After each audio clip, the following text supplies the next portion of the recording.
Welcome everybody to my social media for pagans, my first class of this, and we're going to just get started. We're just opening up where it is. I'm going to open up my favorite little chat room over here on Witchcool. If you're watching this, we're doing this witchcool.com/live study group. And one of the important things I'm going to start with is to just talk about what is social media. Now, if you're watching this, you probably found out from it from one of your many different social media sources. And one of the things that is important about social media is the idea of that it is a way to communicate. Simply put, it's a conversation. The thing is, it's not very difficult, it's not very hard. It is by its very nature a conversation. And by having a conversation, you are able to share a lot of different ideas with different people. And by having a conversation, you're able to communicate in an effective way. And that's really the hardest part of social media, effectively communicating. But let's go ahead and talk a little bit about, from a pagan point of view, why social media is important. Social media has two great strengths and one great weakness. The first great strength of social media is that it's wide. And what I mean by this, it can go anywhere that there's an internet connection. And today, that internet connection can go anywhere. As of this morning, they were discussing it on one of my Twitter accounts, about the idea that 1 billion people are using mobile phones, these little devices, to be their main communication network. And that is where they have their social media. So it is so wide. You can communicate in so many different places. The second strength of social media is you can communicate deep. And that means you can get an interest or one of the things that you believe in or one of the concepts that you have, and you can find other people who are deeply involved with it. And you can go deeper and deeper into that subject with people who could be almost anywhere. If you're interested in Polynesian studies, there's all sorts of professors and writers and amateurs who are interested in Polynesian studies. And that was something that may not be available to you if you're living in a major city, say in Midwest United States. There may not be that many people who are interested in it, but on the internet, because you have this ability to go wide, and that you can find people that you're looking for, and then they can go deep. And this is one of those most important things. So this is one of the ideas of social media, is that you can go wide and then go deep into a subject. For pagans, that's essential because 74% of pagans, according to at least one of the pagan census, represents solitaires, and the internet is becoming more and more their favored way to communicate. Okay, if you have any questions, feel free to click them in the chat room, and hopefully I will see them. One of the biggest drawbacks to social media for a pagan is that it's public. Let me tell you this more importantly. There is no such thing as privacy on the internet. Essentially, the way the internet works, it tracks everything you do because it has to in order to function. From the moment that you get on and enter the internet, you have an IP address, and you have to go and find other IP addresses in other locations. And the computing devices that we use, the servers, the tracking, the switchboards, all of that has to keep track of what you're doing. And they have to keep track of everything on the net in order to make sure that they can connect you. And of course, they're not just connecting you, but they're connecting millions and millions and millions and millions of people. Approximately 2 billion people are now connected. And another internet is about to emerge relatively quick, called an Internet of Things, but I won't get into that today. But we have all these connections. So the internet has to keep track. What we know as the internet has to keep track of all of that. Because if they cannot keep track of that, it would be a big, huge mess. And so that's where you're at. So let's go take this one more step further. So because it's not private, by the very nature of how it was built, to expect privacy of where you go on the internet, no matter how much people are screaming for it, no matter how much people are crying for it, and do your privacy settings and due diligence and do all the things you can, everything you do is no guarantee that your name won't come up connected to any given site that you're involved with. It's just the way it is. Every connection, every link, and everything that you do is being tracked. And the fact that Twitter's free for the user, Facebook is free to the user, Google Plus is free to the user, means that they're getting value somewhere. And everybody goes, oh, it's the ads. The ads are only just one component of their finances. A big component, but not the only component. It's the data underneath. They don't want to just give you ads. They want to give you ads that you're going to click through. Ads that you're going to buy stuff from. And in that, there's a huge amount of data of trying to target you as a market. And that's what you're exchanging for the free use of Facebook, of Twitter, of Google+, of Pinterest, of so many different ideas on the web. Isn't that amazing? It is, but that's what you're exchanging. Understand, you're exchanging your privacy and your habits, your behaviors, allowing them to be tracked in order to exchange so that these companies can sell your data to potential advertisers and marketers so that they can better find out what they can sell you. That's the nature of the commercial web. The only way around that is if you subscribe to some spaces and maybe pay for your content, but we're not paying for our content. And so a lot of our content we receive free or in exchange of this idea of privacy or a loss of privacy and the ability to attract. All right, so you know that. So if you're going to be a pagan on the internet, realize that people are going to be able to identify you. So be very careful. And if you're using a nom de plume, then be very careful that you separate that nom de plume, that magical name, that name, from your real life name. Don't register anywhere your real life name. You're going to have to work really hard to keep them separated. And even if you do that, there's no guarantee that there won't be somebody who connects those two things. And so just be careful of that. But you can definitely use your social names to deal with it a little bit. Okay. So we've gotten past it. So we've already said the advantages of the internet is being wide and being deep. And the widest site in the world right now, and the one we're going to deal with first, is Facebook. Facebook is racing quickly to have 1 billion profiles on the accounts. And each profile represents an entity. Now, most people think that they each are supposed to technically represent a different person. But I know a lot of people who have different profile accounts. They have several profile accounts. So it's probably somewhere in, probably about 500 million different people are on the site, with, as many as 25% having multiple accounts, which is very interesting because I actually don't have multiple accounts. I just use my Ed Hubbard because I am very public, and then I have Facebook pages.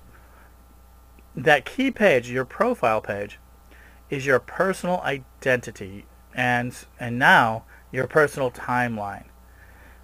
It's kind of becoming like a scrapbook of your thoughts. And in that process, people are going to learn what you think. You tell them. And you can tell them in a number of formats. You can tell them in the form of pictures. You can tell them in the form of ideas that you type down. You can create documents. You can create links to other pages. You can share other people's thoughts, other profiles. This idea of profiles is where your people that are following you. And what happens is that when they sign up to become a member of your friends, up to 5,000 of them, then when you write something, that will go into their feed. And when they write something, this goes into your news feed so that you can go. That little button on the upper right-hand corner as you're looking at your screen, it says Home. You can go there and they will list all of what your people are talking about. Now, it's not all your people. If you got a lot of people, it's only a percentage of them. You're not going to see everybody, and you can set your options to do so. But you can see a lot of it. And the more frequently you go to a person, the more likely they're going to show up in your feeds. So what happens is so you sign people up to your profile, which of course lets them know who you are. Technically, they're called friends. And these are your friends. And so for me, I have 4,700 friends, and I have to keep it around that number because if I go above that, I can't actually click on and like other people's pages. It limits what you can do once you get towards the 5,000. This is a lot of problems that people like Oberon Zell, Selena Fox, Patrick McCullum, Christian Day actually has a lot of room, but he's very private. We'll talk. He's a very private person. He limits the number of people to become friends.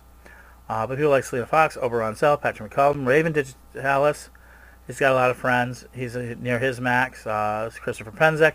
All your major authors' personal pages are often near the top. I think even Donna has got over 3,500 friends. So they get these filled, and because you're limited to 5,000, it really gets to be a difficult aspect. So what they do is they have what they used to call fan pages or brand pages, and now they're called. But they have these things called pages. And now a page has an advantage and a disadvantage. The biggest advantage of a page, a Facebook page, is that anybody can join it, and you don't have to join them. It's not like a profile page where you and them become friends and you have a connection. The greatest advantage of it is that they can just join that page and be on it, and they can read it, and they can be a part of it.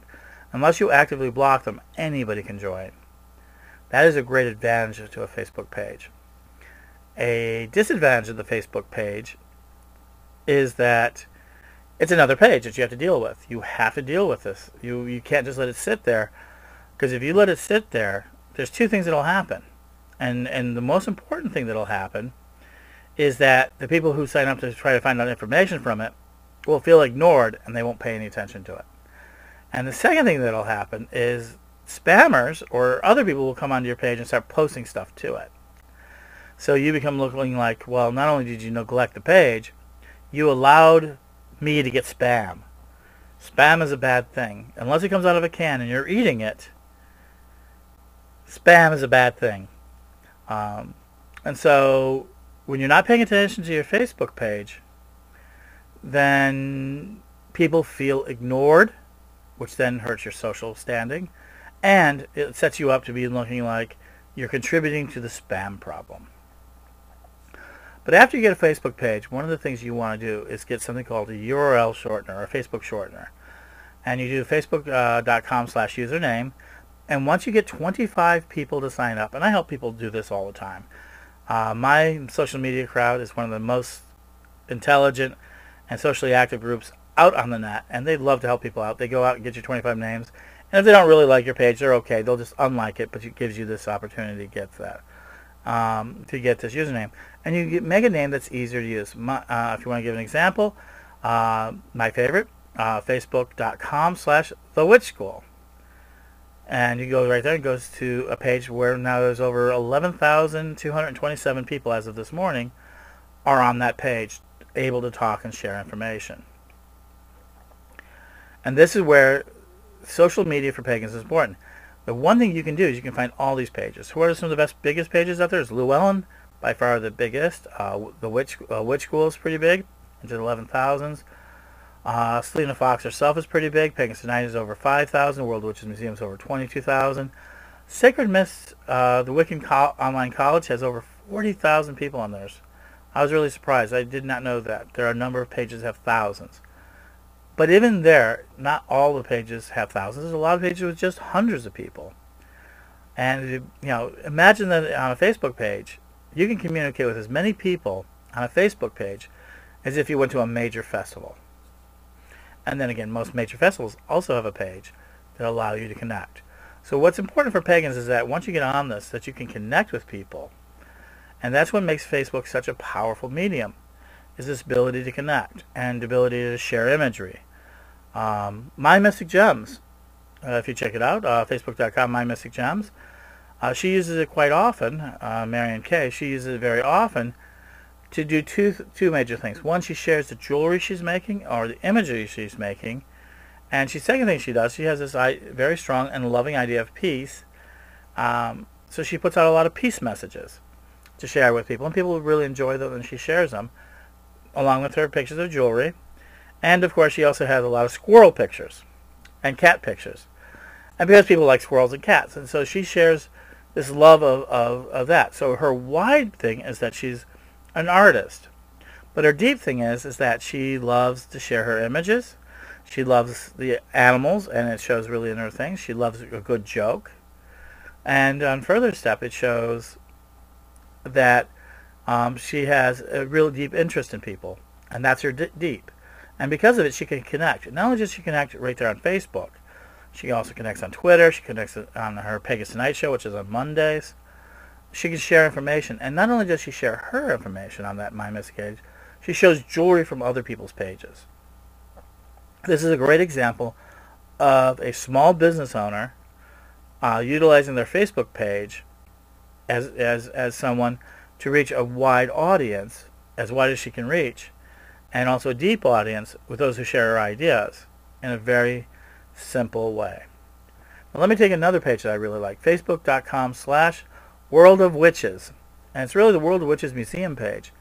Now, it's a large page. It has over almost 23,000 members to it.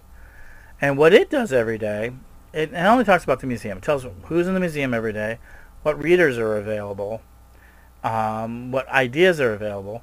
But then it sends out, and Melissa Gigenova does a great job with this, and Foxglove, and all of them out there do it. She writes out, and almost every hour there's a message on the board for a piece of trivia. What is the name of this type of god? What is, did you know that if you use salt for grounding, that you can use salt for grounding? All sorts of little facts and trivia that people really enjoy, that gets into your news feed that you can enjoy. And some of them are important to you. Numerology, astrology, tarot, God stuff. And so this process, they are sharing these sorts of trivia. And trivia is good because, we all like little facts. We're all collectors of little facts. Don't you want to know something? Don't you find it really cool when you know something that nobody else does?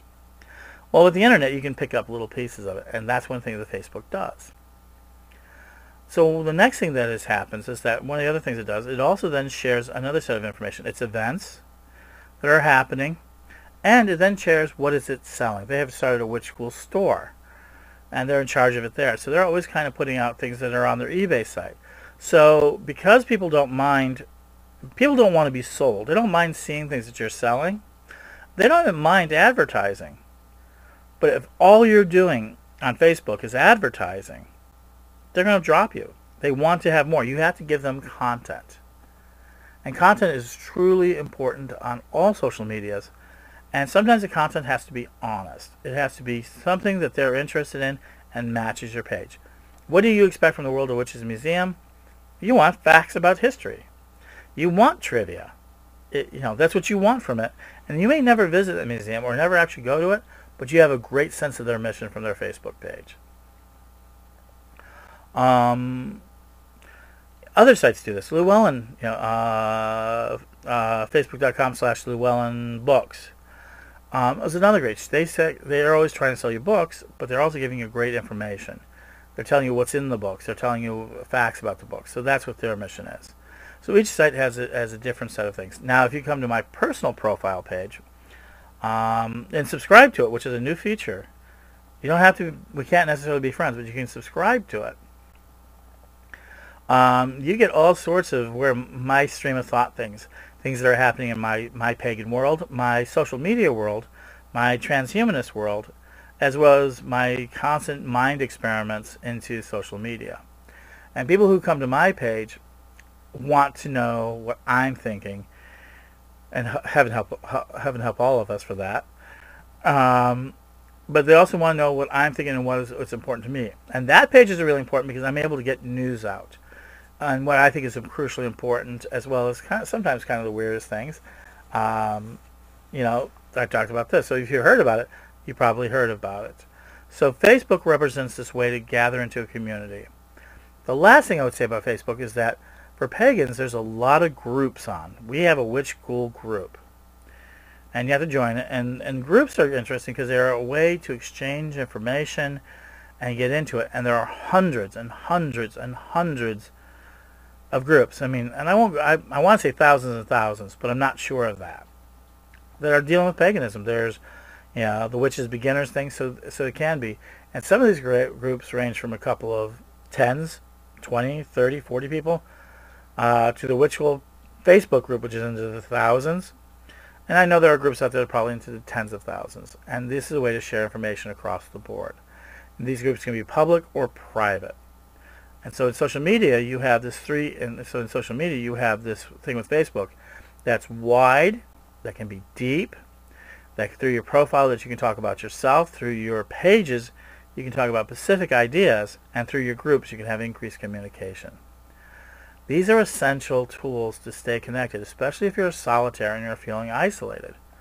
You can do a lot of things with that. Okay, so let me move on to our next one. When I get asked a lot about Twitter. If you're on Facebook, why do you need Twitter? Big question. Twitter isn't the same as Facebook. Don't let anyone kid you. They're two really separate entities. Twitter is communicating something called microblogging, or 140 characters that it is. And really one of the things that I like about Twitter, especially with the pagan world, is that there are a lot of people out there who have great things. You can get it's really like a fire hose. You can only watch a small part of it. And it just comes out bad. We have over 6,000 followers. As of before, right before it came out, I had 61 followers to my who follow the Witch School Twitter account, twitter.com/witchschool.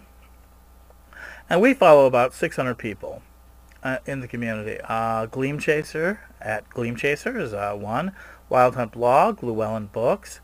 One of the most important to me is Brendan Tripp, or B Tripp. These are great people to follow because you can find out what's happening. And what it does, it gives you very quick answers to questions that you're looking for. At the same time, it gives you great links to what they're doing in the blog world. Facebook does the same thing, but it's a little bit hard. But with Twitter, you can find out all sorts of information really, really quick. And as things are breaking in the community, and its news value is, Twitter is so fast to break things. When Ginger Stradivari had her book problem, the Christian book problem, if you've been following me anytime Pagans Tonight, you will know what I'm talking about. If not, check out Pagans Tonight, look it up, and you can find it. You can know immediately what happens. So the news gets out, and very rapidly it gets out to a handful of people. Now, there is not nearly as many people. There's only about 150 million, 175 million people using Twitter. Because it's kind of this idea of just being very fast, very quick, and writing your ideas down. But it's very, very good for getting out quick links that you want to, or some immediate information. You can find out immediate information, and it spreads it out. Now, one of the big things that people do is they will often take their Facebook page. All the Facebook pages announcements are made simultaneously on Twitter. And so you can find out what's happening on Facebook. So Twitter becomes a way to really track a lot more pagans, a lot more people you want. And not just pagans. I follow a lot of social media people. I follow educators. I follow TED Talks, one of my favorite things on the internet. I follow sort of what's happening in the world. I'm following out the fact. And like Apple, like Apple's going to be coming out with an iPad 3, which this will be dated in a couple of weeks, but today it's important, on March 7th, and they announced it. They announced it about 2 hours ago. So you can get this a lot of information to make you very relevant, especially if you're a solitaire. It's a way to feel like you're in the news. And if you're a pagan blogger or thinking about becoming a pagan blogger, it's even more important because it can get you so much information. And by making the right connections early, you can ask people for stuff. Some of my people that I follow is Fiona Horn, who's dealing with her rock and roll band lately. I've been watching her Instagram pictures. T. Thorne Coyle, who's undergoing this great process of becoming, I think, one of the community's national elders. You see Wild Hunt Blog, the minute it comes out, I've made more first comments on Wild Hunt Blog because of Twitter than I think a lot of people realize, because I know it almost immediately. Because I have Twitter running in the background. These two tools combine to make for really good aspects of it. And so if you have a profile and you have a page for yourself, for your groups, and you have a Twitter account, you have some of the basic tool. But none of this is essentially the end of it. You have to have a base. And for me, witchschool.com is my base. And a lot of other people's base, thousands of people's base. And on there, you can put your blogs. I can put on my blogs. I can put on and pictures. I can put in all sorts of things that will be stored on this great social site. And within the Witchcool site, you have all these ways to communicate, and people can put commentary. But what I want to talk particularly is that you'll see two buttons on almost every piece of Witchcool. That is the Twitter button and a Facebook button. So after you put something on Witchcool, you can Twitter it, and it goes out immediately to everybody in your stream. And anyone who's following the Witchcool stream can find it too. And on the Facebook, you can pull it out and then put out that information as well to Facebook. And so by putting that, you give extra emphasis to what you're putting. Not only does that site do it, but then now you're getting it out to these other sites, and people can share it. Not only is you're able to send out your material, but you're able to send out any material of anyone. If you like Don Lewis's vlogs, you can do that. You go to Twitter and Facebook and say that I liked them, I mentioned them, and so you can put those out. If you like your best friend's blog, there's so many great blogs, at least 10 blogs a day go up on Witchcool. You can say, I like this, I'm Twittering this out, and I'm Facebooking it out, and you can communicate. So another aspect of social media for pagans is this ability to share information that you can. Because pagans are so much into consensus, and so much about non-forced behavior. What I mean by that, we don't coerce each other. We don't say, oh, because you're a pagan, you have to do this. No one says that. Well, some people do, but the majority of pagans say, oh, let me share this with you. And you're allowed to make up your own mind. And social media gives us that opportunity to share a lot more information, vastly more information, I think, than people realize. It's a wonderful opportunity to do so. In it that you can too. So we've talked about we've talked about this idea of having a Facebook page, profile, and group, and you combine with a Twitter account. You do those things together, you have a great way to communicate from anywhere. If you go to sites such as Pathos, which has like a dozen different pagan bloggers on, including Wild Hunt Blog, if you like what you're writing there, you can make a comment there and then Twitter that and Facebook that. Let people know what you're saying about an article that you like, dragging more people into your conversation. This is the essential thing that we do. Understand that all of this is about being part of the conversation. And social media for Facebook and Twitter helps engage you in a conversation. And the cost of this, other than the fact that they're collecting your data and they're going to utilize that data in some sort of market analysis, it isn't really costing you in direct cash from your pocket. It doesn't. So you can have ways to build it. If you have a small business, it's a great way to communicate the ideas of your small business. If you have a big business, it's an even better way to communicate your ideas. If you just have, if you're going to write a book and you need a support group, terrific. There's some great people out there who can help you. If you want advice from writers, you can ask for it. It all depends on the quality of the connections that you're making. So you want to go out and make good quality connections. You want to follow people that you think are going to help you or you find interesting. And then you're going to pay attention. And once you start paying attention, if you got a Twitter account, Twitter once a day. Say, hey, I don't know what I'm doing on Twitter. Can anyone help me? You'll get a lot of responses. You go to Facebook and say, I'm not really sure what I'm doing on Facebook, but I'm here today, and hi, everybody. Engagement, engagement, engagement. Engage these things. Even if you don't know what you're doing today, you will tomorrow. Trust yourself. And if you have like a small business and you don't know what to do with it, just share a picture of a product that you like and tell people why you like the product and where to get it. If you wanted to go to a festival and you're not sure if you really want to go to that festival because of something, say, hey, I want to go to Pagan Spirit Gathering. Does anyone know anything about it? And they'll give you these honest assessments. So as a pagan, it's a great way to gather information. It's a great way to not be by yourself. And at the same time, be able to go ahead and do it from your own living room, your own computers, your own house. And so, with that today, I'll leave you with one final thought. You do not, on the internet, no one knows you're a dog. No one really knows what you're thinking, well, at least so far. And with it, you have a chance to really create an identity for yourself. You don't have to be just who everybody says you are. You can say who you are and create an identity for yourself. And you do it through a Facebook profile page. You do it by creating your brand pages. And you create it through your Twitter account and your Twitter profile. And what people find out about you is what you share. And it doesn't matter who you are. It's just a matter of what you are and what you think. And it's that simple. I hope that you enjoyed this first session. Tell me what you think about it. If you've enjoyed this, let me know. You can let me know at edthepagan@aol.com, or more importantly, check me out on Facebook. As I mentioned before, I'm facebook.com/EdAHubbard. And on Twitter, you can just get me as